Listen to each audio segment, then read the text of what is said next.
በለስ ያለው ቤተ እስራኤል ነው ብለናል። ፍሬ ማፍራቷ መንግስት መስርታ ባንዲራ ቁማ በዓለም ላይ መታወቅ ስትጀምር ፍሬው እንዲጨምር ቅርንጫፉ እንዲጨምር በዓለም ላይ ህዝቦቿን ሰብስባ ህዝቦቿን ችላ የሚፈለገውን አድርጋ ማስተዳደር ጀምራ ቁጥሯ እየጨመረ በዓለም ላይ እየታወቀች በሄደች ጊዜ በትንቢቱ ስለተነገረ አስቀድሞ ጨካኞች ሰዎች ግፈኞች እንደሚፈጠሩ ራሱ የተናገረው ቃል እየተፈጸመ ስላለ ለምን ይሄ ሲፈጸም እግዚአብሔር ዝም አለ ብላችሁ የለም እንዴ ብላችሁ መጠራጠር ደረጃ እንዳትደርሱ። አንተም ጨካኝ ነበርክ፣ ጨካኝ አዘዘብህ፣ እንደገና ዳቦ እሳት ነደደብህ ብለዋል። ምናልባት ዳሩ ግን ገና ነው ብላችሁ እንዳትታለሉ። ከተናገረው 2000 ዓመት ነው። ቀኑ ጊዜው ደርሷል ማለት ነው። የመጨረሻዎቹ ምልክቶች ናቸው። የመጨረሻው ገና ነው ብሏል ብላችሁ እንዳትተኙ። ታላቁ ምልክትም ይህ ነው፣ ቀኑ ለመቅረቡ። ወተንሥኡ ሕዝብ ዲበ ሕዝብ በፊቱ የእሳት ፈሳሽ ይፈሳል ሲል መቅሰፍተ ኃጥአን ከእግዚአብሔር ዘንድ መውለዱን መውጣቱን በኃጥአን ላይ መናገር ነው። ቀንዲል 7 ኤጲስቆጶሳት ወይ 7 ካህናት፣ ጸሎቱም ረጅም ነው። ቄደር ሃይማኖቱን ለውጦ ከሌላ ከአሕዛብ ሄዶ የተመለሰ የአሳማ ሥጋ የበላ በየቡና ቤቱ የተልከሰከሰ ጾም የገደፈ ይነከርበታል። የገዛ አካላችንም የጦር ሜዳ ከሆነ ሰንብቷል። አንድም ጦር ሲሰበስብ ጋሻ ለጋሻ ሲሳጎድ ጋሎ ሰልቦ ሲያገር ሲፎክር ሲሸልል ሲያቀራራ በያለበት ብትሰሙ ብታደምጡ እቆይ ትደንግጡ እንዳትደነግጡ አስተውሉ። ዘመኑ ይህ ሊሆን ግድ ነው፣ ትንቢት የተነገረበት ነውና ዘመኑን ዋጁ። ቆላስይስ 4 ኤፌሶን 5 ማስታወሻህን ያዝና አንብበው። ሚስቶች ሃይማኖቶች አይባሉም፣ አይበዙም፣ ቅርንጫፍ የላቸውም፣ ሁሉም አንዳንድ ናቸው። ይሄን የማያስተውሉ ሰዎች እዚያም እዛም ሲሉ እንደወጡ ይቀራሉ። እዚህ ቦታ የፈለቀ እዚህ ቦታ የሆነ እዚህ ቦታ እንዲህ ተደረገ። አዎ ያደርጋል። እዚያ አርፈቆች እደጃችሁ ባሉ ካህናት ሹመታቸው የተረጋገጠላቸው እውነተኞች ካህናት ንጹሐን አባቶቻችን ሾመው ያገልግሏችሁ ብለው በሰጧችሁ ካህናት እደጃችሁ ባሉ ካህናት በአበነፍሶቻችሁ በሰጣቸው ስልጣን ተጠቀሙ። የትም ቦታ እንዳትወጡ። ማርገፉ የለም እንግዲህ መርገፍ ነዋ። ጤናው ረግፏል፣ ሰላሙ ረግፏል፣ በረከቱ ረግፏል፣ ፍቅሩ ረግፏል። ማርገፉ የለም። ጉልላቱ ላይ የነበረች መሶበ ወርቅ እመቤታችን አውርደዋታል። መስቀሉ ስለነበረች የጉልላቱ መርገፍ ትርጉሙ ሌላ፣ ዙሪያውን ያለ መርገፍ ትርጉሙ ሌላ። አንድምታ ወንጌል አፍርሰውታል። አሁን ውስጥ ስርዓት ነው የቀላቸው። ቀስ እያሉ እየገቡ ነው። በአትሮንሱ ጀምረውታል፣ በመስቀሉ ጀምረውታል፣ በስዕሉ ጀምረውታል፣ በፍንጣፉ ጀምረውታል። የእናቴ ልጅ ተያይዘን እንጥፋ፣ መድኃኔዓለም ይለየን። በእግዚአብሔር ቤተ መቅደስ ምንም አይነት ሐውልት አታቁም ይላል። አቁመውባታል። የጥፋት ርኩሰት ያቆማሉ። ትንቢቱ ተፈጽሟል። እየው ቦሌ መድኃኔዓለም፣ እየው ጎፋ ገብርኤል፣ እየው ጎላ ሚካኤል አቁመውበታል። በጀንቶ በሲሚንቶ ተክለው ላይ ሥላሴ ላይ ከላይ ያ ሁሉ ጣዖት ተደርድሮ ከታይ ታቦት ገብቷል። ፈረደ እግዚአብሔር። ያፈራረሰ ሰው የለም። ጠብቅ። ሰይፍ ነው እንግዲህ ወዲያ ሌላ ምን ነገር አለ? ስርዓቴን ያፈርሳሉ፣ ምስጢሬን ይገልጻሉ። እነሆ ይህ ሲሆን ጊዜው የመጨረሻ እንደቀረበ እወቁ። ሄላትዮ በስመ አብ ወወልድ ወመንፈስ ቅዱስ አሐዱ አምላክ ለልዑል እግዚአብሔር ክብር ምስጋና ይሁን። የልዑል ባለሟሎች ልዑል እግዚአብሔር ያደላችሁ በቸርነቱ መርጦ የሾማችሁ በመንፈስ ቅዱስ ያከበራችሁ እጅግ የምንወዳችሁ ንጹሐን አገልጋዮቹ ውድ አባቶቻችን ካህናት፣ የዚህ ታላቅ ደብር አባቶቻችን እንደየማረጋችሁ በረከታችሁ ይድረሰን። ልዑል እግዚአብሔር በረጅም ዕድሜ ያከበራችሁ፣ በሽበት ያከበራችሁ፣ በዕድሜ ያበለጸጋችሁ እናቶችና አባቶች፣ ወንድሞችና እህቶች፣ የነገው ተተኪ ሕፃናት ምስጋና ይግባው ለስም አጠራሩ በጌታችን በመድኃኒታችን በኢየሱስ ክርስቶስ ስም ሰላም እላችኋለሁ። እንደምን አደራችሁ? እንደምን ሰነበታችሁ? በቸርነቱ የጠበቀን ይህችን ዕድሜ የሰጠን ዛሬዋ ዕለት ያደረሰን ከማናውቀው አደጋ የሰወረን የዕለት ጉርስ የዕለት ልብስ ያልነፈገን ማደሪያ ያልነሳን የሰው እጅ ያላሳየን እሱን የምናውቅበት አእምሮ የሰጠን በተለይም ቅድስት ድንግል እመቤታችንን ፍቅሯን በልቦናችን ስሟን በአንደበታችን ያጸናልን ጌታ ክብርና ምስጋና እስከ ዘላለም ድረስ ለእርሱ ይሁን። ምን ቆይባትን ጊዜ እንዲባርክልን አንደበቴን የተከናወነ እንዲያደርገው ለመሰማማቱ እንዲያበቃን አስተምሮ በአእምሮ እንዲመልሰን እናንተን ውድ ወገኖቼን በተለይም ቅድስት ድንግል እመቤታችንን ይዤ ከሁሉ በፊት አንደበቴን ለሥላሴ አደራ እሰጣለሁ። ልመናዬን የሰማኝ ጌታ ምስጋና ይግባው። መክፈቻዬ መዝሙር 43 ቁጥር 3 መዝሙር 43 ቁጥር 3 ነቢየ ልዑል ዳዊት እግዚአብሔር አድሏት እናቱ ሁብሊ ትባላለች። የዳዊት እናት ኢትዮጵያዊ ናት።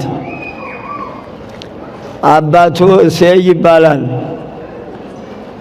እግዚአብሔር ሲያድል እንዲህ ያለ ልጅ ይሰጣል። በጣቶቹ በገና ደርድሮበታል፣ በክንዶቹ መሰንቆ መጥቶበታል። የእናቶቻችን ማኅፀን የልዑል እግዚአብሔር ቤተ መቅደስ ነው። የልዑል እግዚአብሔር ቤተ መንግሥት ነው። ንጉሥ ሲሾም የቀደሙትን ሹመኞች ግራና ቀኝ አስቀምጦ በዕለቱ አዲስ የሚሾማቸውን በቤተ መንግሥቱ ጠርቶ በቀደሙት ሹማምንት ፊት ነው የሚሾመው። ቅዱሳን የሚሾሙት በእናታቸው ማኅፀን ነው። የታደሉ እናቶቻችን ቅዱሳን ተሾመውበታል። የታደለ ማኅፀናቸው ብርሃን ስሎበታል። መጥምቀ መለኮትም በእናቱ ማኅፀን ነው የተሾመው። በተለይም ነቢየ ልዑል ኤርምያስን ገና በእናትህ ማኅፀን ሳልሰራህ አውቅሃለሁ። ትንቢተ ኤርምያስ ምዕራፍ 1 ልብ አድርጉ የምናገረውን፣ ማስተዋሉን ይስጠን መድኃኔዓለም ክርስቶስ። ልብ በሉ። ገና በእናትህ ማኅፀን ሳልሰራህ አውቃለሁ። በማኅፀን የሚሰራ እሱ ነው ማለት ነው። ይብላኝላችሁ ማኅፀን የዘጋችሁ ሰዎች፣ በማኅፀን ላይ የዘመታችሁ ሰዎች፣ የእግዚአብሔርን ቤተ መቅደስ የእግዚአብሔርን ቤተ መንግሥት ያፈረሳችሁ ሰዎች፣ ይሄን የአጋንንት ትምህርት ማኅፀን ዝጉ እያላችሁ ያስተማራችሁ ሰዎች፣ መድኃኒቱን የሠራው እሱ ተፈርዶበታል። የምትሸጡትም የምታስተምሩትም ዋጋ ትከፍሉበታላችሁ። አላዋቂ አይደለም መድኃኔዓለም ክርስቶስ። የሚሰራውን የሚያውቅ አምላክ ነው። ራሱን የሚያውቅ አምላክ ነው። ገና በእናትህ ማኅፀን ሳልሰራህ አውቅሃለሁ። በእናትህ ማኅፀን ሳለህ በአሕዛብ ላይ ነቢይ አድርጌ ሾሜሃለሁ። ነቢየ ልዑል ኤርምያስን በእናቱ ማኅፀን ነው የሾመው። በእናቱ ማኅፀን የተመረጠ ነቢየ ልዑል ዳዊት የዘመረው መዝሙር 43ኛው ቁጥር 43 መክፈቻዬ ይሄ ነው። ቁጥር 49 ቁጥር 3 መዝሙር 49 ቁጥር 3 እግዚአብሔር ገሃደ ይመጽእ ወአምላክነ ይሄ ኢያረምም እሳት ይነድድ ቅድሜሁ አውዶ ይሄ አውሎ ብዙ። ቅዳሴውንም የደረሳችሁበት ሰዎች ምስባኩ ሲሰበክ ሰምታችሁታል። ነገረ ምጽአት ነው ታይቶት ነቢየ ልዑል ዳዊት ግፍ ባልሰራ እጁ ኃጢአት ባልሰራ እጁ በትሩን ይዞ በጎቹን እየጠበቀ እንደገናም የታደለ እጅ በጣቶቹ በገና የደረደረበት በክንዶቹ መሰንቆ የመጣበት የታደለ ክንድ እግዚአብሔር አምላክ ባርኮት። እናቱ ኢትዮጵያዊ ናት። ዘርን አይመለከትም። አእምሮ ያላቸው ሰዎች፣ መንፈስ ቅዱስ ያልተለያቸው ሰዎች፣ እግዚአብሔር ያደረባቸው ሰዎች የሀገርን ስም የዘር መጠሪያ አያደርጉትም። የሀገር ስም የዘር መጠሪያ አይሆንም። ሆብሌ ኢትዮጵያ ትወለድ እንጂ ዘርን አይመለከትም። ዘር ከተቆጠረ ከላይ ዘር አዳም፣ ወረድ ስንል ዘር አብርሃም። ከዚህ ውጪ በዘር የሚጠራ የለም። የሀገር ስም በምስራቅ ይሁን በምዕራብ በደቡብ ስፍራ ለመለየት እንጂ ለዘር መጠሪያ አያገለግልም። ሆብሌ ኢትዮጵያዊ ናት። ባርኮላት ይህንን ወልዳለች። ትርጓሜ ልዑለ እግዚአብሔር ግልጽ ሆኖ ይመጣል። በሥጋ ማርያም ግልጽ ሆኖ መጥቷል። እግዚአብሔር ይመስገን። እግዚአብሔር አምላክነ ገሃደ ይመጽእ ወኢያረምም። ፈጣሪያችን አምላካችን ልዑል እግዚአብሔር ተገልጦ ይመጣል። መጥቶም ዝም አይልም። በበጎች ካህናት አድሮ ክፎች ካህናትን ይዘልፋል። ዘለፋ ካህናት ይለዋል ይህንን መዝሙር። እነሆ ክፎች ካህናት ማለት መንጋውን የእግዚአብሔርን ሕዝብ የማይጠብቁ መንጋውን የበተኑ እረኞች ክፎች ካህናት ይባላሉ። ክፎች እረኞች ይባላሉ። ይኸውም የመንጋው ባለቤት እነዚህን በጎቹን የበተኑ ክፎች እረኞች ጣዖት ሲያመልክ በክፉ መንገድ ሲሄዱ ግፍ ሲሰሩ እያዩ ከዚህ ክፉ መንገድ እንዲመለሱ ያላስተማሩ መንጋውን ያልጠበቁ እረኞች ክፎች ካህናት፣ ክፎች እረኞች ይባላሉ። እግዚአብሔር ይሁነን። ይህም ማለት የተሰጣቸውን አደራ ያልዘነጉ ታጥቀው መንጋውን ማለት በጎቹን የጠበቁ እረኞች፣ ምስጉን እረኞች በእነኚህ በጎቹን በጠበቁ ንጹሐን ካህናት ላይ አድሮ በጎቹን የበተኑ ክፎች እረኞችን ይዘልፋቸዋል ይላል። ክፎች ካህናትን ምን አይነት እንደሆኑ ለማወቅ ትንቢተ ሕዝቅኤል 34 ምዕራፍን አንብቡት። ዘካርያስ 11 ምዕራፍ ከ15 እስከ 16 እሳት ይነድድ ቅድሜሁ፣ እሳት በፊቱ ይቃጠላል፣ አንድም ከፊቱ እሳት ይነዳል። አውዶ ይሄ አውሎ ብዙ፣ በዙሪያው ብዙ ነፋስ አለ። አንድም በዙሪያው አውሎ ነፋስ አለ፣ አንድም በዙሪያው ጥቅል ነፋስ አለ። ይህም እነዚህን ክፎች ካህናት የሚቀስፍበት የሚያጠፋበት ፍዳና መከራ የሚሰጥበት ኃይል የባህሪ ገንዘቡ ነው ማለት ነው። አንድም መንጋውን ለማይጠብቁ እረኞች ወላ ያሃድጉ አባጋ ወዮላቸው ይላል። ይህ ትምህርት ይህ መዝሙር ካህናቱንም ነገሥታቱንም ይመለከታል። መንጋውን ላልጠበቁ እረኞች ወዮላቸው። አስተውሉ። ወፈለገ እሳት ይወዝ ቅድሜሁ፣ እነሆ የእሳትም ፈሳሽ ከፊቱ ይፈልቃል።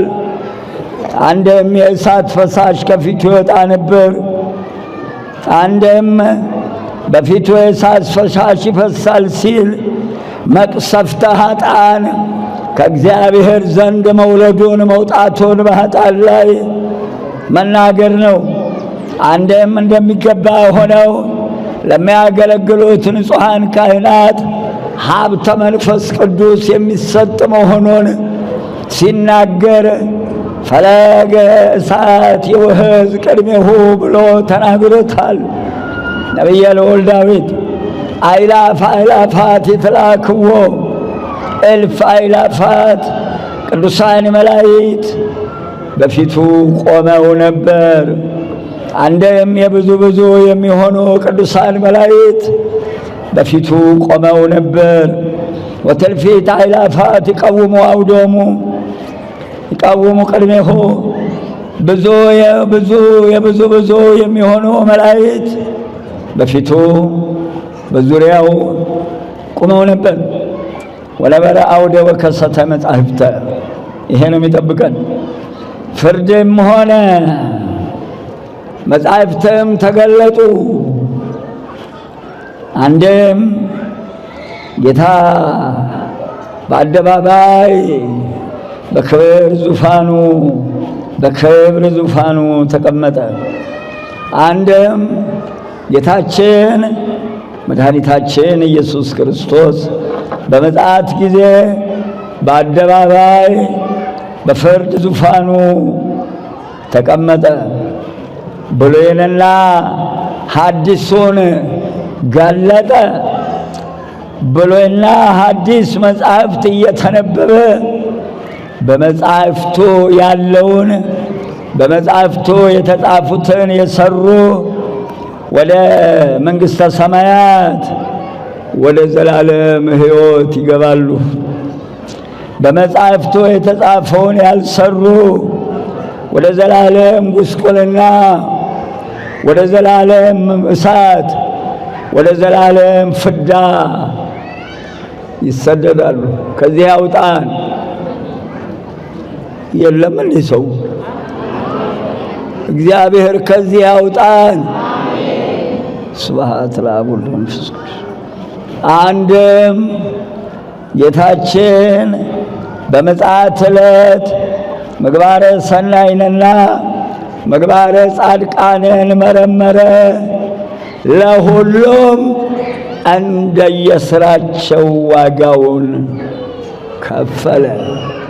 ለአብ ለወልድ ለመንፈስ ቅዱስ ምስጋና ይሁን። ዳዊት ከዚህ ይቆየን። ርዕሳችን የተመቻቸ ቀን ነው። ደብረ ዘይት ይላል። ደብረ ዘይት የምንቆይበት ርዕስ ደብረ ዘይት ማቴዎስ 24 ከቁጥር 1 እስከ 36 አለፍ ብዬ ነው የማየው ኃይለ ቃሉን ብቻ። ማርቆስ 13ን ሉቃስ 20ን አንብቡት። ደብረ ዘይት ማለት ምን ማለት ነው? ደብረ ዘይት ማለት ወይራ የሸፈነው ተራራ ነው። ከወይራ ዘይት ይወጣል። ቅባ ቅዱስ ይባላል። ቅባ ቅዱሱ በሕገ ኦሪቱ የነበሩ ካህናት ጸልየው ድውያን ፈውሰውበታል። ቅባ ሜሮንን መድኃኒታችን ኢየሱስ ክርስቶስ በግብፅ በረሃ ላብ አልቦት ላቡ በተጨመቀበት በለሳን እንደገና የቅዱስ ዮሴፍን ብትር ሰብሮ በናዝሬት ተክሎ ግብፅ የበቀለውም ናዝሬት የበቀለውም በለሳን አንድ አይነት ነው። የኦሪቱን ዘይት በቅባ ሜሮን ለውጦታል። ኃይሉ በእጁ የተከለውና ወዙ የፈሰሰበት ስለሚበልጥ ሕመምተኞችን በሜሮን ማጥመቅና ሜሮን ነው የሚቀባው። ቅባ ቅዱስ ለሕመምተኞች ሁለት ነገር ላይ እንጠቀማለን። ቀንዲል 7 ኤጲስቆጶሳት ወይ 7 ካህናት፣ ጸሎቱም ረጅም ነው። ቄደር ሃይማኖቱን ለውጦ ከሌላ ከአሕዛብ ሄዶ የተመለሰ የአሳማ ሥጋ የበላ በየቡና ቤቱ የተልከሰከሰ ጾም የገደፈ ይነከርበታል። ቅባ ቅዱስ ወይራ ስለሚበቅልበት ደብረ ዘይት ተብሏል። እሱም ከባህር ወለል በላይ 75 ሜትር ከፍ ይላል። ነቢየ ልዑል ዳዊት በዚህ በደብረ ዘይት ልጁ አቤሴሎም ባሳደደው ጊዜ ምሕረትን ለመሻት ጸልዮበታል። ነቢየ ልዑል ሕዝቅኤል ስብዓተ እግዚአብሔር እንደሚደረስበት ይህ የዛሬው ዕለት እንደሚፈጸምበት ታይቶት ተናግሮታል። ትንቢት ጌታችን መድኃኒታችን ኢየሱስ ክርስቶስ ሲያስተምር እነሆ ሲንገላታ ውሎ ውሃ ጠማህ ና እንጀራ ብላ ና ግባ የሚለው የለም። እሱ ትምህርቱን ሲጨርስ ሁሉም ብትን። ዛሬም እኛ ስንጨርስ እኮ ዞር ብሎ የሚያየን የለም። የት ትገባለህ ወዴት የሚለው ብትን ያ ብትን ጥለው ሲሄዱ ደብረ ዘይት ተራራ ሲጸልይ ያድርበት ነበረ የኛ ጌታ መድኃኔዓለም። በሆሳዕና ዕለት በደብረ ዘይት አልፎበታል። መድኃኒታችን ኢየሱስ ክርስቶስ እንደገና በዕርገት ዕለት ደብረ ዘይት ተራራ ወስዷቸው አርጎበታል። የሌላ ምስጢር አልገባም። ከዚያ ቀጥሎ በዛሬው ዕለት ነገረ ምጽአቱን ለንጹሐን አባቶቻችን ብጥር አድርጎ አንጥሮ እቅጩን ነግሯቸዋል። ወፂኦ ጊዜ ኢየሱስ እምቤተ መቅደስ ሆረ ወቀርቦ አርዳኢ ሆራ ይሆን ከሕንጻሁ ለቤተ መቅደስ። ጌታችን መድኃኒታችን ኢየሱስ ክርስቶስ እነሆ የእናቴ ልጅ ወደ ቤተ መቅደስ ወጥቶ ሄደ። ደቀ መዛሙርቱም ወደ መድኃኒታችን ኢየሱስ ክርስቶስ ቀርበው የቤተ መቅደሱን ነገር አሳዩት። ጠዋት ነበረ ጊዜው።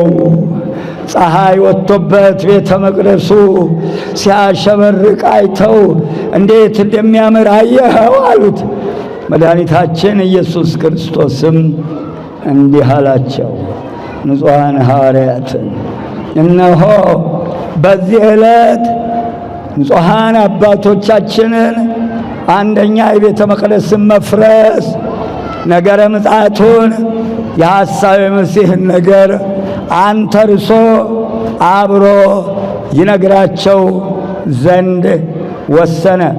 ወአብሳ ጊዜ ኢየሱስ መድኃኒታችን ኢየሱስ ክርስቶስም እነሆ ሲያንጸባርቅ አይተው እነሆ አሳይተውት እንዴት ይፈርሳል አላቸው።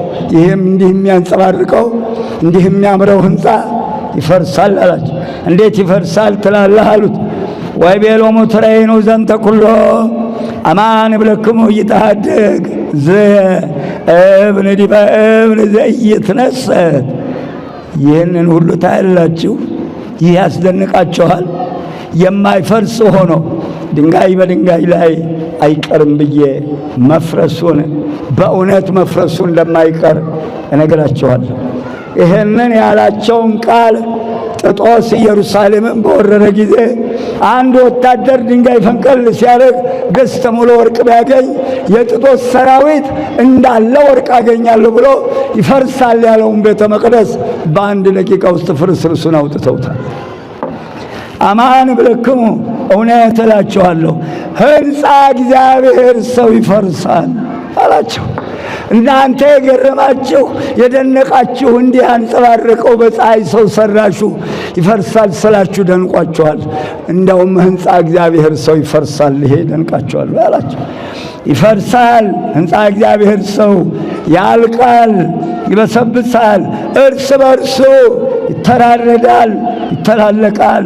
ወንዛ የነበረ ጊዜ ነው ውስተ ደብረ ዘይት ቀረቡ ሀቤሁ አርዳይሁ መድኃኒታችን ኢየሱስ ክርስቶስ በደብረ ዘይት ተቀምጦ ሳለ ሦስቱ ባለሟሎች አራተኛ እንድርያስን ጨምረው ቅዱስ ጴጥሮስ፣ ቅዱስ ዮሐንስ ወንጌላዊ፣ ቅዱስ ያዕቆብ ንገረነ ማይዘ ይከውን ዝንቱ ወናሁ ይታደግ ለክሙ ቤትክሙ በልወ ወመንትኑ ተአምሪሁ ለምጽአትከ ወለህልፈተ ዓለም። እነሆ አራቱ ቀርበው የቤተ መቅደስ የሚፈርስበት ምን ጊዜ ይሆናል? ወመንትኑ ተአምሪሁ ለምጽአትከ ወለህልፈተ ዓለም። የምጽአትስ ህልፈተ ዓለምስ ጌታ ሆይ ንገረን፣ ምልክቱ ምንድነው ብለው ጠየቁት። እሱም እንዲህ አላቸው፣ ወአውሳ ወቤሎ ዕውቁ ኢያሱትክሙ እኔ ክርስቶስ ነኝ እያሉ ብዙ ሰዎች በስሜ ይመጣሉ፣ ብዙዎችንም ያስታሉ። ወያሰትዎሙ ለብዙሃን እነሆ ብዙዎች ሐሳውያን እኔ ክርስቶስ ነኝ እያሉ ስለሚመጡ ብዙ ሰዎች በዚህ ምክንያት ይስታሉ። ወሶበ ሰማዕክሙ አጽባዕተ መድምፀ ጸባኢት ጦርንም የጦርንም ወሬ ትሰሙ ዘንድ አላችሁ። የገዛ አካላችንም የጦር ሜዳ ከሆነ ሰንብቷል። አንድም ጦር ሲሰበስብ ጋሻ ለጋሻ ሲሳጎድ ጋሎ ሰልቦ ሲያገር ሲፎክር ሲሸልል ሲያቀራራ በያለበት ብትሰሙ ብታደምጡ እቆይ ትደንግጡ እንዳትደነግጡ አስተውሉ። ዘመኑ ይህ ሊሆን ግድ ነው፣ ትንቢት የተነገረበት ነውና ዘመኑን ዋጁ። ቆላስይስ 4 ኤፌሶን 5 ማስታወሻህን ያዝና አንብበው። እስመ ገብተሃለሁ ይኩን ዝኩ ሁሉ ይህ ሊሆን ግድ ነውና ተጠበቁ። አንድም ይህ ሁሉ ፈጥኖ ይደረግ ዘንድ አለው፣ ዳሩ ግን መጨረሻው ገና ነው። ልብ በሉ። ጌታችን ይህን ቃል ከተናገረ 2018 ዓመት ሆኖታል። ይሄ ትንቢት ከተነገረ ልብ በሉ። ዳሩ ግን ገና ነው ያለው። ምናልባት ዳሩ ግን ገና ነው ብላችሁ እንዳትታለሉ። ከተናገረው 2000 ዓመት ነው። ቀኑ ጊዜው ደርሷል ማለት ነው። የመጨረሻዎቹ ምልክቶቻቸው የመጨረሻው ገና ነው ብሏል ብላችሁ እንዳትተኙ። ታላቁ ምልክትም ይህ ነው፣ ቀኑ ለመቅረቡ። ወተንሥኡ ሕዝብ ዲበ ሕዝብ ወነገሥት ላዕለ ነገሥት። ሕዝብ በሕዝብ ላይ ይነሳል፣ መንግስትም በመንግስት ላይ ይነሳል። አንድም ሕዝበ ሮም በሕዝበ እስራኤል ላይ፣ ሌላው ሀገር መንግስት በሌላው ሀገር መንግስት ላይ በጠላትነት ይነሳል። አንድም ሕዝበ እስራኤል በሕዝበ እስራኤል ላይ እርስ በርሱ ይተራረዳል፣ እርስ በርሱ ይጨፋጨፋል። ምን እየሰራን ያለ ነው? አሁን ምን እያደረግን ያለ ነው?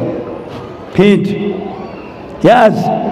አንድም አንድ ሕዝብ የነበረ እርስ በርሱ ይተላለቃል፣ ይጨካከናል፣ ይተራረዳል።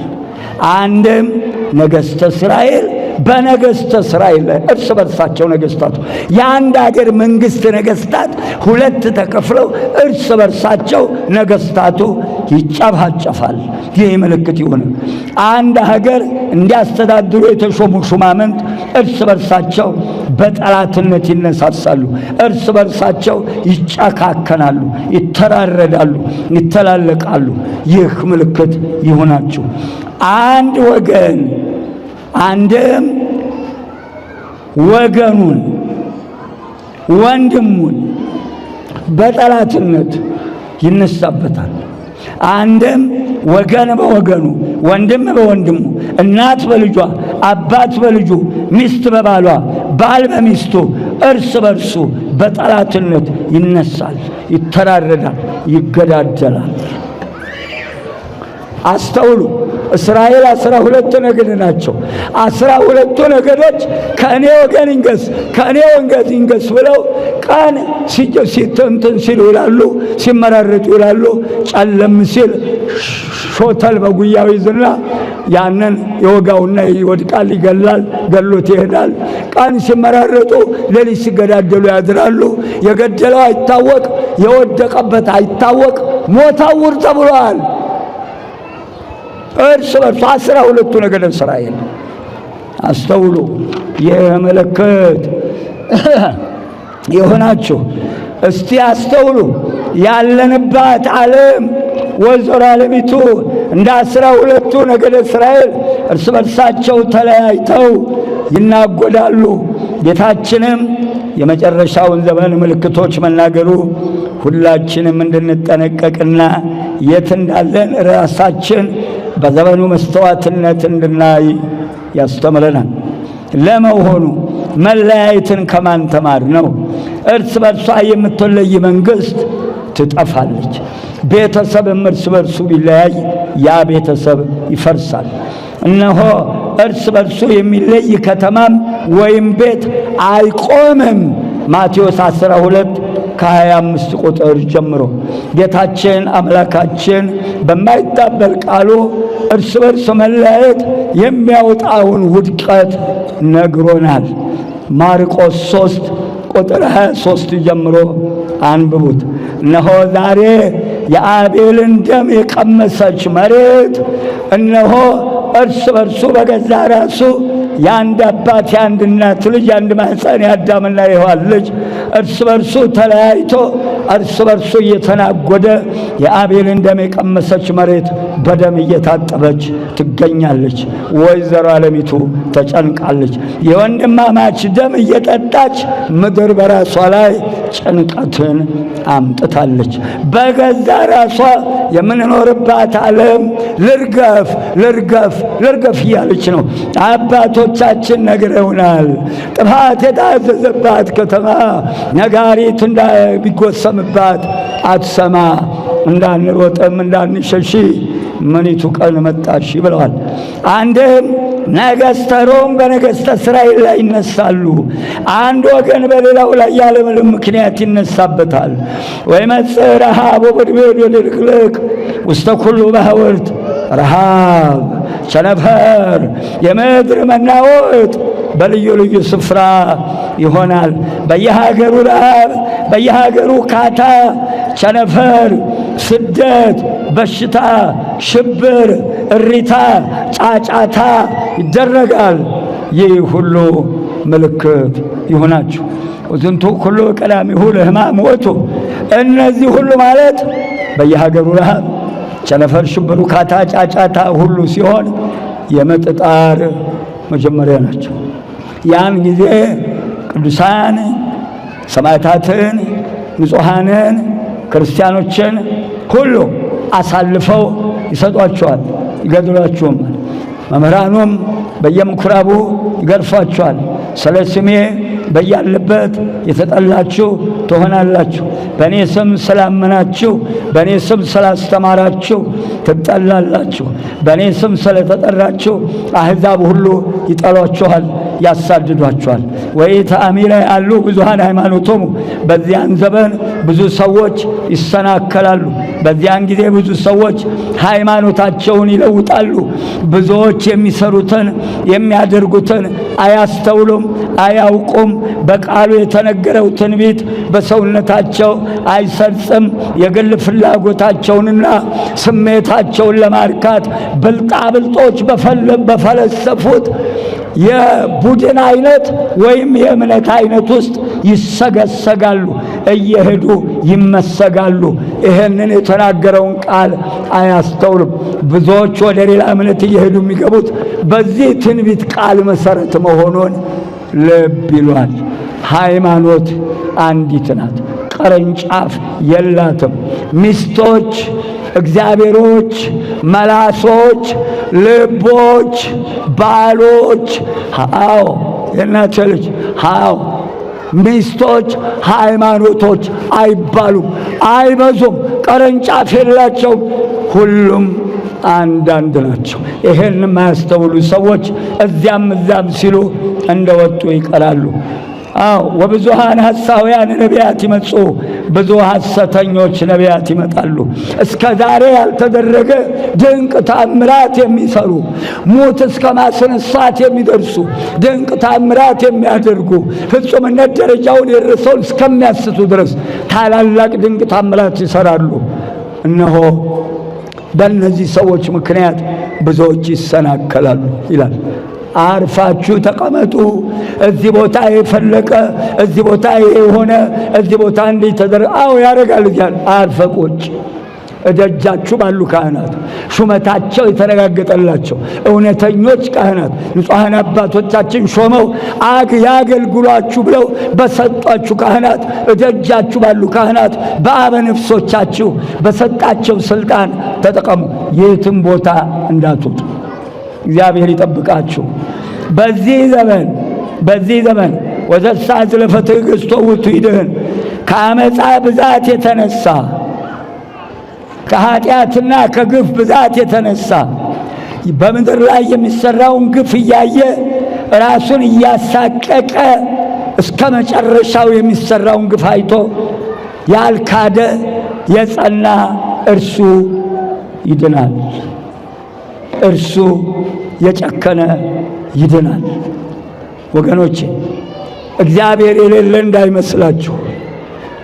በትንቢቱ ስለተነገረ አስቀድሞ ጨካኞች ሰዎች፣ ግፈኞች እንደሚፈጠሩ ራሱ የተናገረው ቃል እየተፈጸመ ስላለ ለምን ይሄ ሲፈጸም እግዚአብሔር ዝም አለ ብላችሁ የለም እንዴ ብላችሁ መጠራጠር ደረጃ እንዳትደርሱ። አንተም ጨካኝ ነበርክ፣ ጨካኝ አዘዘብህ፣ እንደገና ዳቦ እሳት ነደደብህ ብለዋል እናቶቼ። ልጠይቃችሁ እስቲ መቼም ወይዘሮ ስንዱ ወይዘሮ እንከን የለሽ፣ አቻም የለሽ፣ ወይዘሮ አቻም የለሽ፣ ኧረ ዳርም የለሽ። የእናቴ ልጅ የገና ዳቦ ከየትና ከየት ነው? ቶሎ በሏ። ከላይና ከታች፣ ከላይና ከታች። ከታችኛ በሰራነው ኃጢአት ምክንያት የሚመጣ መቅሰፍት፣ ከላይ የእግዚአብሔር ቁጣ። አንተም ጨካኝ ነበር ካለ የእናቴ ልጅ ከታችህን ግፍ ስትሰራ ከላይ ደግሞ ለሰራኸው ግፍ እሳት ይዘንብብሃል ነው የሚለው። በሁለት እሳት መካከል ያጋያል። እንደ ጨከንክ ይጨክንብሃል፣ ጨካኝ ይልክብሃል። ተው ልብ ግዛ፣ አትጨክን። ከመጨካከን ይሰውረን እያላችሁ ጸልዩ። ከመጨካከን ይሰውረን። አሜን የሚል የለም እኮ እናቴ ልጅ ያውጣሽ ጌታ ያጠናሽ አንቺ ሀገር። ከሐሰት ብዛት ከኃጢአት ብዛት የተነሳ የብዙ ሰዎች ፍቅር ትቀዘቅዛለች። እነሆ ሃይማኖታቸውን ይለውጣሉ። ብዙ ሰዎች ፍቅራቸው ይቀዘቅዛል። ብዙ ሰዎች ምግባራቸውን የቀደመ በጎ ስራቸውን ይተዋሉ።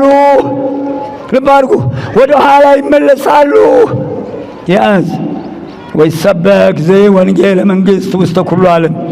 ይህ የመንግሥት ወንጌል በመላው ዓለም ይሰበካል። ዛሬ በሞባይሉ፣ በቴሌቪዥኑ፣ በኮምፒውተሩ የእናቴ ልጅ ይህ ሕገ ወንጌል በዓለም ላይ እስካሁን በልዩ ልዩ ቋንቋ በመተርጎም ከፍተኛውን ቦታ የያዘ መጽሐፍ ቅዱስ ነው።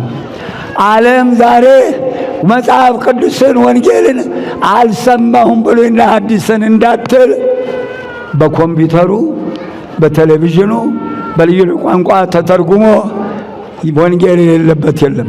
ወንጌላችን እናንተናም ቤት እናንተኔም ቤት ይገኛል። ዛሬ ወንጌሉ አንብቦ የሚድን እግዚአብሔር ያደለው ነው። ስለዚህ እግዚአብሔር በቋንቋም ከፍተኛ ደረጃ ቦታን ይዟል። ትውልድ ምክንያት የለውም። በሞባይሉ በኮምፒውተሩ እናንተናም ጋር እናንተኔም ጋር ገብቷል። ምክንያት የለንም። እነሆ ወንጌሉ እንደዚህ መሰበኩ ይህ የመጨረሻው ምልክት ነው አለ ጌታ። ከመ ይኩን ስምዐ በላዕለ አሕዛብ፣ ባመኑትም ባላመኑትም ቤት ለመፈራረጃ ይሆንባቸው ዘንድ ይህ የመንግሥት ወንጌል ይሰበካል። በዚህን ጊዜ መጨረሻው ይመጣል። እንግዲህ በነቢየ ልዑል ዳንኤል የተባለውን የጥፋት ርኩሰት ቆሞ ስታዩ አንባቢው ያስተውል። ትንቢተ ዳንኤል 11 ቁጥር 31 ልብ በሉ። እዚህ ጋር ከኔ ጋር ሆኖ ወዘሮሙ ይትነሱ እምኔሆሙ ያርኩሱ መቅደሰ። ከነዚህ ጋር 3 ሰራዊት አሉ። መቅደሱን ግንቡን ያረክሳሉ፣ የዘወትር መሥዋዕቱን ያስቀራሉ፣ የጥፋት ርኩሰት ያቆማሉ፣ መቅደስ ሰውነታቸውን ያረክሳሉ። ልብ በሉ እዚህ ጋር አንደኛ መቅደስ ሰውነታቸውን በድፍረት ኃጢአት ያለ ሥርዓት ንጽሕና ድንግልናቸውን በማጉደፍ በድፍረት ማኅፀን በመዝጋት ድንግልናቸውን በማጥፋት በድፍረት የእናቴ ልጅ ወንድም ወደ እህቱ ይሄዳል፣ አባት ወደ ልጁ ይገባል፣ ወንድም ወደ እህቱ ይገባል፣ እህትማማች ወደ አንድ ሴት ይገባ አንድ ወንድ ይገባሉ፣ ወንድማማች ወደ አንድ ሴት ይገባሉ፣ አባትና ልጅ ወደ አንድ ሴት ይገባሉ። በድፍረት ቅዱስ ሰውነታቸውን ክርስቶስ የሞተበትን ሰውነት ያረክሳሉ፣ ይሰርቃሉ፣ ያመነዝራሉ፣ ግፍ ይሰራሉ። ትንቢተ ሕዝቅኤል 22 ምዕራፍን አንብቡት። ጽንስ ያስወርዳሉ፣ ደም ያፈሳሉ። የእናቴ ልጅ በገዛ ራሳቸው መቃብያን ካልዕ ምዕራፍ 1 ጽንስ ያስወረዱ ሰዎች ሄኖክ 19 ቁጥር 27ና 28 ጽንስ ያስወረዱ ማኅፀን የዘጉ በጤፍ አሸዋ በወተት ውሃ የሚጨምሩ እንዲህ አድርገው ኃጢአትና ግፍ እየሰሩ በጭካኔ መቅደስ ሰውነታቸውን ያረክሳሉ። እንደገና የቤተ መቅደሱን አሰራር አበላሽተውታል። በዚህ ዘመን የሚሰሩ መቅደሶች መቅደስ ቅድስት ቅኔ ማህሌት አይደለም፣ አፍርሰውታል ሥርዓቱን። በሕገ ኦሪቱ መድኃኔዓለም ልዑል እግዚአብሔር ሙሴ ቃሌን ጠብቅ፣ በቃሌ ላይ ምንም እንዳትጨምር ምንም እንዳትቀንስ፣ እንደማሳይህ እንደ ማደሪያው ምሳሌ አድርገህ ስራ መቅደሴን። ዘጸአት 25 8ና 9 የታደለ ሙሴ እነሆ ድንኳኗን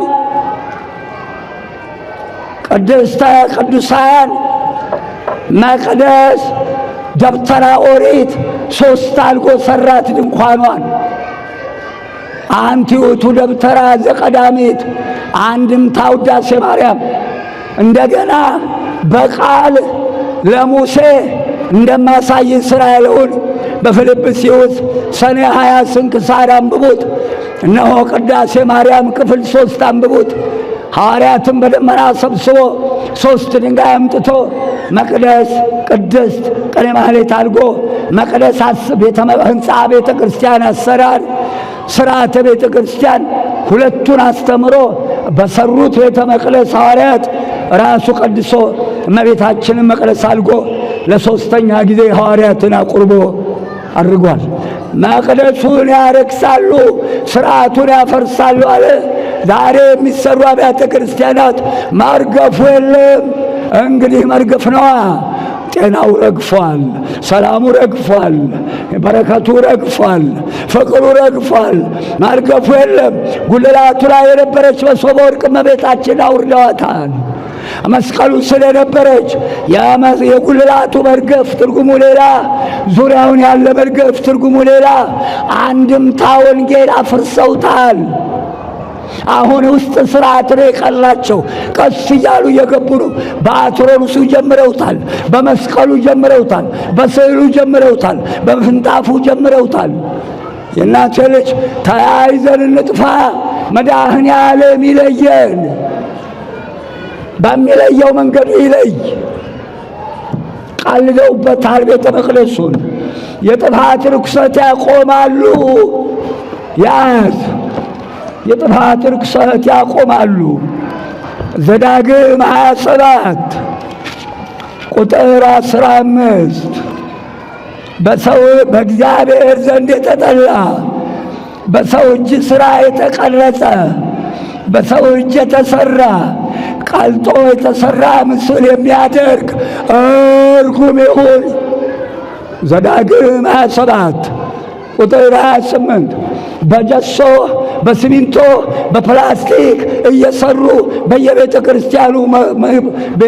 ክርስቲያኑ በር ላይ ሐውልት እያቆሙ ነው። በእግዚአብሔር ቤተ መቅደስ ምንም አይነት ሐውልት አታቁም ይላል። አቁመውባታል። የጥፋት ርኩሰት ያቆማሉ። ትንቢቱ ተፈጽሟል። እየው ቦሌ መድኃኔዓለም፣ እየው ጎፋ ገብርኤል፣ እየው ጎላ ሚካኤል አቁመውበታል። በጀንቶ በሲሚንቶ ተክለው ላይ ሥላሴ ላይ ከላይ ያ ሁሉ ጣዖት ተደርድሮ ከታይ ታቦት ገብቷል። ፈረደ እግዚአብሔር። ጠቅላላ ከነቤተ መልክናው እንዳሉ ሙሉን አውጥቶ ምድረ በዳ የጣላቸው። አልተናገሩባትም፣ ናቋት። የናቋትን አውጥቶ ጣላቸው። እችም ቤተ መቅደስ የሚያከብሯትን እንጂ የእናቴ ልጅ የማያከብሩትን ዋጋቸውን መስጠት አውጥታ መጣል ትችልባታለች። ያከበሯት ይከብራሉ። ምንድነው ያለው? ኤሊን ምንድነው ያለው? ኤሊ ስለምን ቁርባኔን ናቃችሁ? ስለምን ቤተ መቅደሴን አቃለላችሁ? አባቶቻችሁ የተከበሩበትን መቅደሴን ለምን ናቃችሁ? የናቁኝ ይናቃሉ፣ ያከበሩኝ ይከበራሉ። ይህ አይሆንልኝም። ሁለቱ ልጆች መቅደሴን የደፈሩ በአንድ ቀን ይሞታሉ። ዓይንህን እርጅና አያፈዘውም፣ የልጅ ሐዘን ዓይንህን ያፈዘዋል። የልጅ ሐዘን ዓይንህን ያፈዘዋል። በዘመንህ ሽማግሌ አይኖርም። እነሆ ልጆች በወጣትነት ዘመናቸው ይቀሰፋሉ። ዓይንህን የሚያፈዘው የልጅ ሐዘን ነው። ለራሴ እንደ ልቤ የሆነልኝ ካህን አስነሳለሁ፣ በቀባሁት ፊት ይሄዳል። እንዲህ አይሆንልኝም። ቤተ መቅደሱን የደፈሩ ሰዎች መጨረሻ አያምርም። እንዲህ አድርገው በሦስት ነገር መቅደሴን ያረክሳሉ። ይህ ምልክት የሆነ በመቅደሴ የጥፋት ርኩሰት ያቆማሉ፣ ምስጢሬን ይገልጻሉ፣ ሥርዓቴን ያፈርሳሉ። ይህ ምልክት የሆነ ድሮ 4 መጋረጃ ነበራት ቤተ መቅደሷ። በ4 ኪሩብ ምሳሌ መጋረጃው ለምሳሌ አባቶቻችን ሲቀድሱ ቦታ አለው። መጋረጃው ይወርዳል። ቅዳሴ ሲገቡ መርዋው ቅጭል ሲል በሴቶች በኩል ያለው መጋረጃ ይወርዳል። በወንዶቹ በቅኔ ማህሌቱ ቀኝ ያለው መጋረጃ ይወርዳል። በወንዶቹ ግራ መጋረጃ አለ፣ ክህነት የሌለው አይገልጽም። በሴቶቹ ቀኝ መጋረጃ አለ፣ ክህነት የሌለው አይገልጽም። ሁሉም በተመስጦ ሴቶች በሴቶች ቦታ፣ ወንድ በወንድ ቦታ፣ ካህናት በቦታቸው፣ በምዕራብ ያሉ በቅኔ ማህሌቱ፣ በምስራቅ በሁለቱ መጋረጃ መሃል ክህነት ያላቸው በምስጢር የሚያስቀድሱበት ስርዓት ሁሉ ፈርሷል። አዎ ቤተ መቅደሴን ያፈረሰውን አፈርሰዋለሁ ነው ያለው። ስርዓቱን ያፈረሱትን ሁሉ ያፈራርሳቸዋል። መከራው ያልቅበት፣ ምህረቱ ያልቅበት። ይህ ምልክት ይሁናችሁ። እዩት። መሐንዲሶች የሆናችሁ ሁሉ ይህቺ ስርዓት አንዷ ብትጎል እጅህን እንዳታገባች። መቅደስ ቅድስት ቀለም አለ። ጉልላቷ መሶበ ወርቅ፣ መስቀል፣ መርገፍ፣ ዙሪያው ጠቅላላ የቅኔ ማህሌቱ የመቅደሱ የቅድስቱ ጣራ ሙሉውን ዙሪያ መርገፍ፣ ሰብአ ሰገል፣ እመቤታችን፣ የግብፅ ስደት፣ ዘካርያስ፣ ራሔል አንድምታ አለው። ዝም ብለው ያደረጉት አይደለም። አንድምታውን ሁሉ አፈራርሰውታል። ያፈራርሰው የለም ጠብቅ። ሰይፍ ነው እንግዲህ ወዲያ ሌላ ምን ነገር አለ? ለመከራ እኮ አይገደውም እሱ። መቅደሴን ያፈርሳሉ። ይህንን አስተውሉ። ይህ በሆነ ጊዜ በደጅ ቆሜአለሁ። ከሰገነት የወጣው ከምድር ቤት ያለ ወደ ላይ አይበል፣ ከእርሻ ያለ ወደ ኋላ አይመለስ። መቅሰፍቱ እቺ ጭፍን አይናችን የሚመጣው መቅሰፍት ከአይን ጥቅሻ የፈጠነ ነው። ራሴን የለም ወጋኝ የለም ቆረጠኝ ይርጣብ በተኛበት ቅረት በቆመበት ድፈት በሄደበት ሳሎን ያለ መኝታ ቤት ያለ ሳሎን አይመጣም። ከአይን ጥቅሻ የፈጠነ መቅሰፍት ይታዘዛል። የመለከት የሆናችሁ እናቴ ልጅ ከዚህ በኋላ ይሄን ከተናገረ በኋላ ልብ ያላችሁ ወደ ተራራ ሽሹ፣ ሽሽታችሁ በሰንበት እንዳይሆን ተጠንቀቁ። ልብ አድርጓት። ሽሽታችሁ በሰንበት እቺውድ መንገድ አይኬድባትም። ሰንበት አላት አመጣጡ እሑድን አይለቅም ጌታ ምጽአት። እነሆ በዚያች በምጽአት ቀን ንስሐ ልግባ፣ የተጣላሁትን ልታረቅ፣ የበደልኩን ልሳል አይቻልም። በሰንበት ወዴትም አይኬድም። በክረምት እንዳይሆን አለ ጌታ የሚመጣበት ቀን ንስሐ ለገቡ በቃሉ ታንጸው ለኖሩ ቤቱን ላከበራቸው ቅዱሳንን ለተማጸኑ ያ ቀን መስከረም ጠባ ፀሐይ ወጣ። ያ ለክፎቹ ለግፈኞቹ ሕጉን ላልፈጸሙ ኦሪቱንም ጎበዝ እኮ ነው እንጂ ተመስገን። አዎ ምንድነው እሱ ምራቋት ማድረግ ያስፈልጋል። የእናቴ ልጅ በሰገነት ያለ አይውረድ፣ በእርሻ ያለ ወደ ኋላ አይመለስ። መቅሰፍቱ ከባድ ነውና በዚያን ዘመን ለእርጉዞችና ለሚያጠቡ ወዮላቸው። እርጉዞች የእናቴ ልጅ ስደት ነው፣ ጊዜው መከራ ነው፣ ጦርነት ነው። ነፍሰ ጡሮች ሲሰደዱ በመንገድ ቢመጣ ሚጡ ይወልዱታል። ወተት ይላሉ፣ ወተት የለም። ከፍ ያሉት ፍትፍት ይላሉ፣ ፍትፍት የለም። በዚያን ጊዜ ለእርጉዞች ለሚያጠቡ ወዮላቸው። አንድም ተንኮልን አርግዘው ተንኮልን ለሚወልዱ፣ ግፍን አርግዘው ግፍን ለሚወልዱ ያ ቀን ያ ጊዜ ለእንደነዚህ ያሉ ግፈኞች ወዮላቸው። ተንኮላቸውን አርግዘው ተንኮላቸውን ለሌላ ሰው የሚያስተምሩ ወለዱት ማለት ነው። መምህር የተማረውን በልጆቹ ይወልዳል። እነኚህም ተንኮለኞች በሰው የሚወልዱ ተንኮላቸውን ወዮላቸው። ያ ቀን እጅግ ክፉ ነውና በዚያን ዘመን ልቦና ያላችሁ ወደ ተራራ ሽሹ አለ። ተራራ የተባለች ቤተ ክርስቲያን ናት። ወደ ተራራ ሽሹ ማለት በቃሉ ታንጻችሁ በንስሐ ሆናችሁ ሥጋ ወደሙ ተቀብላችሁ በሥጋ ወደሙ ከብራችሁ ኑሩ ለማለት ወደ ተራራ ሽሹ አለ። እቺ ቤተ ክርስቲያን በተራራ የምትመሰል ኢየሩሳሌም ሰማያዊት ናት። ያከበራችኋት ትከብራላችሁ፣ የታደላችሁ ዳኑባት፣ የታደላችሁ ቃሉን እየሰማችሁ አጊጡባት የእናቴ ልጅ። ስለዚህ ሽሽታችሁ በሰንበት ወይም በክረምት እንዳይሆን ተጠንቀቁ።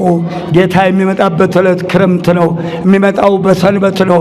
በሰንበት ወዲያ ወዲህ የሚሄድ የለም፣ መንገድ የሚጠይቅ የለም፣ መንገድ ቢጠይቅ የሚያሳየው የለም። በሰንበት ጉዞ የተከለከለ አንዱም ይሄ ነው። ስለዚህ በዚያች እሱ በሚመጣባት ዕለተ ሰንበት ንስሐ ልግባ ልቆም፣ የተጣላሁትን ልታረቅ አያስኬድምና ተዘጋጅታችሁ ኑሩ።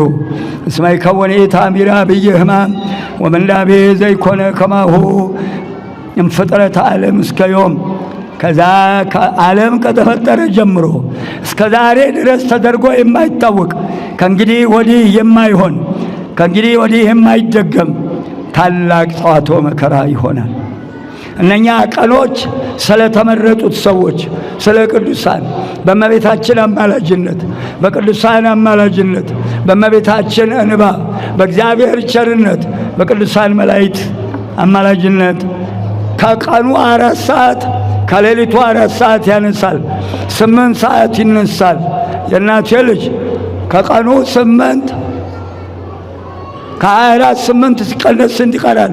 16 ሌሊቱ 16 ሰዓት ቀኑ 8 ሰዓት ሌሊቱ 8 ሰዓት 24 ሰዓት ቀርቷል አላላችሁ? ውድ ነጋ እንዴ? በስመ አብ ወልድ ምን ጊዜ ነጋ ሳላውቀው ምን ጊዜ መሸ አላላችሁ? ስለ ቅዱሳን ጸሎት እነኛን ክፎችን ከመሬት ለመጥረግ የቅዱሳኖቹ የንጹሃኖቹን ጭንቁን አስወግዶ በጎ ቀን ለማምጣት ስለ ክፎቹ በበጎቹ ምክንያት ቀኑን ያሳጥረዋል ይላል። ያሳጥርልን መከራችንን መድኃኔ ዓለም ክርስቶስ እንዳዘና ያስቀለን። በዚያን ሰዓት በዚያ በጽኑ መከራ ብዙዎች መሞትን ይመኛሉ። ከባህር ይጠርቃል። ውሃውን ሲጠጣ ሲተፋ ሲንፈራፈር ይከርማል እንጂ ነፍሱ አትወጣም። ቢታነቅ እዛው ገመዱ ላይ ሲንፈራገጥ ይከርማታል እንጂ ነፍሱ ከስጋው አትለይም። ሞትን አሰናብተዋለሁ ይላል። እነኛ ክፎች በዚያ በስቃይ በመከራ ፍዳቸውን ይጠብሳሉ። ተው ደግ ሥራ ይሻላል፣ ተው እናቴ ልጅ ተው እንመለስ። ስለዚህ በዚያን ጊዜ ሞት አይገኝም። እነዚህ ክፎች ሰዎች ከመቅሰፍቱ ጽናት ከመቅሰፍቱ ስቃይ የተነሳ ግፈኞች ሰዶማውያን የእናቴ ልጅ በራሳቸው ሥራ በራሳቸው ኃላፊነት በፈለሰፉት የክፋት ምንጭ መከራና መቅሰፍቱ ጸንቶባቸው በስቃይ ሕይወታቸው ያልፋል። በዚያ ጽኑ መከራ ውስጥ ጥበበኛ በጥበቡ ኃያል በኃይሉ ሀብታም በሀብቱ ሊያመልጥ አይችልም። ሀብታሞቹ ብርና ወርቃቸው ሊያድናቸው አይችልም። ትንቢተ ሶፎንያስ ምዕራፍ 1 አንብቡት። አሜሃ እመቦ ዘይቤልክሙ ነዋዜ ያህሎክሙ ማርቆስ። እነሆ ክርስቶስ በዚያ ስቃይ ዘመን እዚህ ቦታ ነው እዚህ አለ ቢሏችሁ እንዳትሰሙ። በዚያች መከራ ውስጥ ሐሰተኞች ነቢያት ሐሰተኞች ክርስቶሶች ድንቅ ታምራት እየሰሩ ለማሳት ወደ እናንተ ይመጣሉ። እነሆ ከነዚህ ሽሹ። ወናሁ አቅደምኩ ነጊሎተክሙ። አሁንም ጌታችን ለደቀ መዛሙርቱ እነሆ ሁሉንም ነገር ትጠነቀቁ ዘንድ አስቀድሜ ነገርኳችሁ፣ አስቀድሜ አስተማርኳችሁ። እመቦ ዘይቤልክሙ ነዋ ገዳመ ሀሎ ይትጻኡ። ከእንግዲህ ክርስቶስ በዚህ አለ ቢሏችሁ በዚያ ነው ብሏችሁ በጅ አትበሉ፣ እሺ አትበሏቸው፣ ሽሹ ከነዚህ።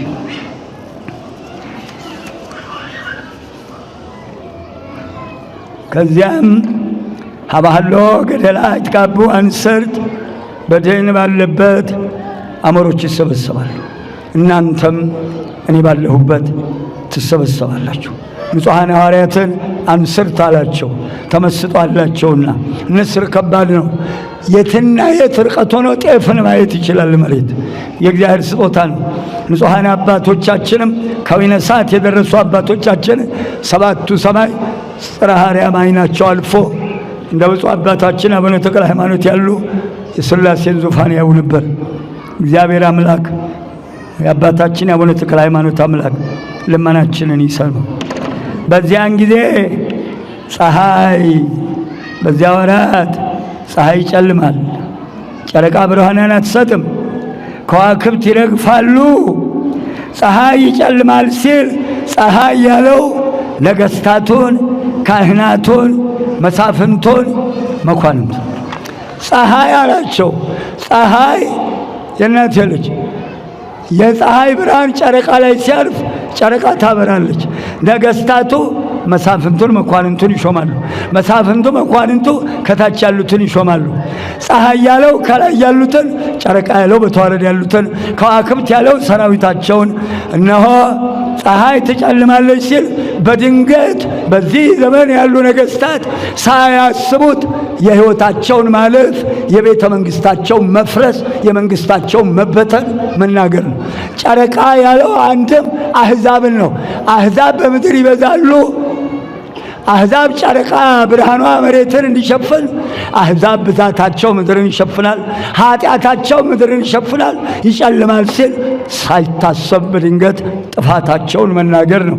አሕዛብን ባላሰቡት ሰዓት ይጠፋል። ከዋክብት ይወድቃሉ ያለው ያዘጋጇቸው ሰራዊት ሳያስቡት መበተናቸውን፣ መደምሰሳቸውን፣ መጥፋታቸውን መናገር ነው። ከዋክብት ይወድቃሉ ሲል በተዋረድ የእናቴ ልጅ አስተውሉ። እግዚአብሔር ልዑል ከእኛ ጋር ይሁን።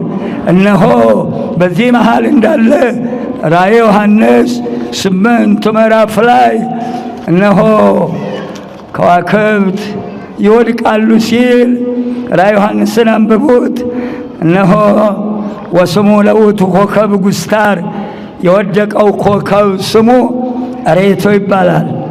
አንድም ይህ ሬቶ ሬት ለምሳሌ ምሬቱን ቀስ ብሎ ወደ ንጹሕ ውሃ ያስተላልፋል። ይህ ሬቶ የተባለው አጋንንት በራሱ ጥበብ በራሱ ኃይል መርዙን ወደ ሰው ይረጭና የሰውየውን ሕይወቱን መራራ ያደርገዋል። አንድም የወደቀው ኮከብ ዲያብሎስ ነው። እብስትዮን ይባላል። እብስትዮንም ማለት ሕግ የሚለውጥ ማለት ነው። ዛሬ ዓለም በራሱ ፈቃድ የተፈጥሮንም ሕግ ለውጦ አንድ አይነት ጾታ ብሎ ግብረ ሰዶም ፈጽሞ እንደቀለጠ ሕግ የሚለውጥ ብሏል። ዛሬ ዓለም ብዙ አይነት ሕግ እየለወጠ እርስ በርሱ ሲናጎድ ሲቀልጥ እናየዋለን። ይህ አጋንንት ወደ መሬት ወድቆ በተጠመቁትም ባልተጠመቁትም ላይ ወረደ። የራሱን ሥራ አሰራቸው። በዚህን ጊዜ እሱ እነሱ ላይ ሆኖ ሕይወታቸውን አምርሮ ሕግ አስለውጦ አእምሯቸውን ለውጦ ባሰራቸው ክፉ ሥራ ምክንያት በምድር ላይ ከእግዚአብሔር ዘንድ ግፉ ይበዛልና መቅሰፍትና መዓት መውረዱን መናገር ነው። ልዑል እግዚአብሔር ከዚህ መዓትና መቅሰፍት ያውጣ። እግዚአብሔር ከኛ ጋር ይሁን። በመጨረሻም ሥርዓቴን ያፈርሳሉ፣ ምስጢሬን ይገልጻሉ። እነሆ ይህ ሲሆን ጊዜው የመጨረሻ እንደቀረበ እወቁ። ፀሐይም በድንገት ትጨልማለች ሆኗል። ጨረቃም ሆኗል። ከዋክብት በአሁኑ ሰዓት እየወደቁ ነው።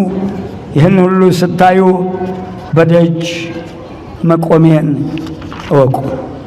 ከዚያም የእናቴ ልጅ ወእምበለስ አእምሩ አምሳሊሁ፣ እነሆ የመጨረሻው በለስ በለመለመች ጊዜ በደጅ ቆሜያለሁ። በለስ ያለው ቤተ እስራኤልን ነው። እነሆ በለስ በለመለመች ጊዜ ሲል በለስ ስትለመልም ፍሬም ታፈራለች፣ ግንዷ ያድጋል፣ ቅርንጫፍ ትጨምራለች፣ ፍሬ ታፈራለች። ጥላዋ መሬትን ይሸፍናል። ምን ማለት ነው? በለስ ያለው ቤተ እስራኤል ነው ብለናል። ፍሬ ማፍራቷ መንግስት መስርታ ባንዲራ ቁማ በዓለም ላይ መታወቅ ስትጀምር ፍሬው እንዲጨምር ቅርንጫፉ እንዲጨምር በዓለም ላይ ህዝቦቿን ሰብስባ ህዝቦቿን ችላ የሚፈለገውን አድርጋ ማስተዳደር ጀምራ ቁጥሯ እየጨመረ በዓለም ላይ እየታወቀች በሄደች ጊዜ በደጅ ቆሜያለሁ። ልባሉ አንድም ነገረ ምጽአቱን ከበለስ ተማሩ። ጫፏ ሲለሰልስ ቅጠሏ ሲያቆጠቆጥ በደጅ መቆሜን እወቁ። አንድም በለስ የለመለመ አጽቅ ያወጣ እንደሆነ መከር እንደደረሰ ታውቃላችሁ። በጋ እንደደረሰ ታውቃላችሁ። በጋ የአጨዳ የውቂያ ገለባና ምርቱ የሚለይበት አውድማው የሚለቀለቅበት ጎተራው ተከፍቶ ምርት ወደ ጎተራ የሚገባበት ነው። በጋ ያለው ምጽአቱን ነው። በዚያን ጊዜ ጻድቃንና ኃጥአን የሚለዩበት፣ ክፎች፣ ግፈኞች፣ ደም አፍሳሾች፣ ዘራፊዎች፣ ሌቦች፣ ጉበኞች፣ አስማተኞች፣ መተተኞች፣ ሟርተኞች ተፈርዶባቸው ወደ ዘላለም ፍዳ የሚገቡበት ዕለት፣ ገለባውን እንደሚያቃጥል የሚቃጠሉበት፣ ፍዳቸውን የሚቀበሉበት፣ በጎ የሰሩ ዋጋቸውን የሚቀበሉበት ዕለት በጋ ተብሏል። በደጅ ቆሜያለሁ። ስለዚህ ቤተ እስራኤል መንግሥት አቁማ እነሆ በዓለም መታወቅ ስትጀምር የመጨረሻው ይመጣል። እውነት እውነት እላችኋል ከማውኬ አንትሙኒ እምከመሪክሙ ዘንተ ኩሎ አእምሩ ከመቀርበ ሀበሁት። እናንተ ሁሉ ስታዩ ከደጅ ቆሜያለሁ። ከደጅ ያለ ቤቶች ቤተ እግዚአብሔር ግቡ፣ ደጆች ቤተ እግዚአብሔር ግቡ እደጅ ቆሜያለሁ። እደጅ የቆመ ግባ ብቻ ነው የሚባለው። በደጅ እንደቆመ እስራኤል ምን እየሰራች ነው? በሚሊዮን ተቆጥራ አታውቅም። 7 ተኩል ሆናለች። ዙሪያዋን ስትከበብ ስታዩ ተከባለች። የመጨረሻው ነው አለ ጌታ። አማን ብለክሙ ከመይተሃልፍ ዛቲ ትውልድ እስከዚህ ሁሉ ይትገበር። እውነት እውነት 2 ጊዜ እላችኋለሁ እናቴ ልጅ ይህ ትውልድ አያልፍም። አንድም እውነት አለ። የመጀመሪያ እውነት እውነተኛ አምላክ ነኝ። ሁለተኛ እውነት ይህ የምነግራቸው ቃሌ እውነት ነው፣ አያልፍም። ሰማይና ምድር ያልፋሉ፣ ቃሌ አያልፍም። አማን ብለክሙ በእውነት እነግራቸዋለሁ። ሁሉ እስኪያልፍ ሁሉ እስኪፈጸም ድረስ ቤተ አይሁድ አታልፍም። እንዳታልፍ በእውነት እነግራቸዋለሁ። ሰማይ ወምድር ያልፍ፣ አንድም ሰማይ ምድር ያልፋል፣ ሕጌ አያልፍም። እለፍ ያልኩት ያልፋል፣ አትለፍ ያልኩት አያልፍም። እለፍ ያልኩት ያልፋል፣ እለፍ ያላልኩት አያልፍም። ሕጌን የያዘ አያልፍም፣ ሕጌን ያልያዘ ግን ያልፋል ብሎ ለደቀ መዛሙርቱ ጌታችን መድኃኒታችን ኢየሱስ ክርስቶስ በዛሬው ዕለት በደብረ ዘይት ተራራ እንዲህ አድርጎ ነገረ ምጽአቱን ነግሯቸዋል። የእናቴ ልጅ እንግዲህ በዚህ መስታወትነት የምንኖርባትን መርከባችን ወይዘሮ ዓለሚቱን እዩዋት። ነፍስ አባት የሌላችሁ እግዚአብሔር ይሁናችሁ። ነፍስ አባት ኖሯችሁ ንስሐ ያልገባችሁ ሥጋው ደግሞ ያልተቀበላችሁ እግዚአብሔር ይሁናችሁ። ሌላ ምንለው የለም። ሥጋው ደግሞም የተቀበላችሁ አባቶችን እየጠየቃችሁ ስርዓቱን ጠብቃችሁ ተስተካክላችሁ ኑሩ። በተረፈ አካሄዳችሁን አሳምሩ፣ በቃሏ ኑሩ። ሰው እሳት ገና ሰማይ የሚያወርድ በነፋስ አንዱ ባውሎ ነፋስ አንዱ በእሳት የሚነጠቁ ይመጣሉ። ምን ልትሆኑ ነው? በመርካቶ ዘይትና መቁጠሪያ እያሳበደ የሚጫወትባችሁ ያ ሲመጣ ምን ልትሆኑ? ጠበል ፈልቃ አዲስ ጠበል ውሃው ነው አዲስ፣ ምኑ ነው አዲስ? እውነት እዛ ፈለቀበት ቦታ ካህናት ያጠምቃሉ፣ ድዊ ይፈውሱ፣ ለምጽ አንጹ፣ ሙት አንሱ። እናቴ ልጅ እውር አብሩ፣ ጎባጣ አቅኑ ያላቸው ካህን ነው የሚያጠምቀው የሾማቸው። ካህን ካላጠመቀ ቤት ሾህ የለም። ካህን ከሌለ ቀዱና ሂዱ። ካህን ከሌለ እንዳትገቡ። ስልጣኑ ያለው በካህናቶች ነው። ባለስልጣኑ ይሻላችኋል። እውነት አባቶቻችን የሾሙክ እማዝነው ድፍረታቸው። በመርካቶ ቆብና ሻሽ፣ ቆቡ ያለው መርካቶ፣ መስቀሉ መርካቶ፣ ከበሮ መርካቶ፣ ካባው መርካቶ። እንደው ታቦቱም ገብቶ ይሆን? መሸጥ ነገር የለም እኮ ዘንድሮ፣ መሸጥ ነገር የለም። ገብቶ ታቦቱ መቋሚያው መርካቶ። ኧረ ተው፣ እደጃችሁ በምታውቋቸው ካህናት ተጠቀሙ፣ አውሬ እንዳይበላችሁ። ገንዘብ ከሌለ ገደል ነው። ነግሬያችኋለሁ። ይብላኝለት ሌባ፣ ይብላኝለት ጉቦ ይበላ፣ ይብላኝለት በጤፍ አሸዋ እርጥብ በርበሬ የሸጠ፣ በሜትር የሰረቀ እናቴ ልጅ፣ በጠቅላላ ክፎ የሰራ የእናቴ ልጅ ወይዘሪት ማን አልፎሽ መሃል ላይ ገብተሽ ወይዘሪት ማን ጠግቦሽ እዚያ ማዶ ሆነሽ ማን ይሆን ያደለው ተሻግሮ የሚያይሽ? እስካሁን ኖር ያለው ቢደላይ ባይደላይ፣ እስካሁን ኖር ያለው ቢከፋኝ ባይከፋኝ፣ ከእንግዲህ ተፈጥሮ ሰው ለሚሆን ይብላኝ ብለዋል አባቴ ዲዮስቆሮስ። የእናቴ ልጅ ተዉ፣ ተሰብሰቡ፣ ራሳችሁን ጠብቁ፣ ሥጋው ደግሞ ተቀበሉ፣ በሥርዓቱ ኑሩ። በዛው ዕድሜያችሁ ይብዛ፣ በጨመርኩ ይጨምርላችሁ። ለትንሣኤው ያብቃን፣ ከማናውቀው አደጋ ይሰውረን። መከራችን ጠቅሎ አእምሯችን የሚያልፍበትን ነገር ያምጣ። መድኃኔ ዓለም ይቻለዋል በማይመረመረው በታላቅ ክንዱ። የእናቴ ልጅ ሎጥን ቤቱን የከበቡትን አይነ ልቦናቸውን አሳውሯል። ክፉ የሚያስቡብንን ሁሉ አይነ ልቦናቸውን ያሳውረው መድኃኔ ዓለም ክርስቶስ።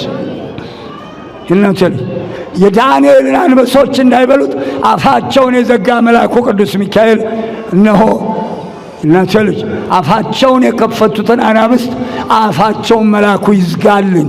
በቸርነቱ አይለየን። አንደበቴን ያከናወነ መድኃኔ ዓለም ይመስገን።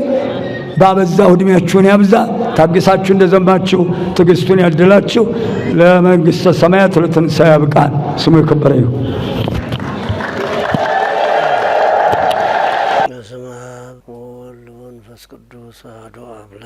ይህ ሄላቱብ ነው። በዚህ ኦርቶዶክሳዊ ቻናል መዝሙር የሚጠብቀኝ አይተኛ ስብከት ቤተክርስቲያን የምታስተምራቸው 4 ጉባኤያት አሏት። የተለያዩ ክብረ በዓላትን በቀጥታ መከታተል ይችላሉ። ቻናላችንን ሰብስክራይብ በማድረግ አገልግሎቱን ያግዙ።